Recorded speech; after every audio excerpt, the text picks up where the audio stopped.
بسم الله الرحمن الرحيم سبح اسم ربك الأعلى الذي خلق فسوى والذي قدر فهدى والذي أخرج المرعى فجعله ساء أحوى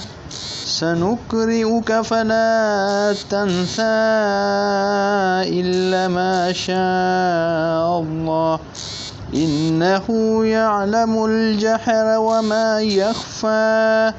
ونيسرك لليسرى فذكر إن نفعت الذكرى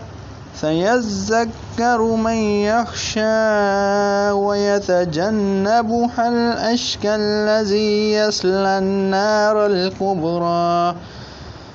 ثم لا يموت فيها ولا يحيا قد أفلح من تزكى وذكر اسم ربه فصلى بل تؤثرون الحياة الدنيا والآخرة خير وأبقى إن هذا لفي الصحف الأولى صحف إبراهيم وموسى صدق الله العظيم.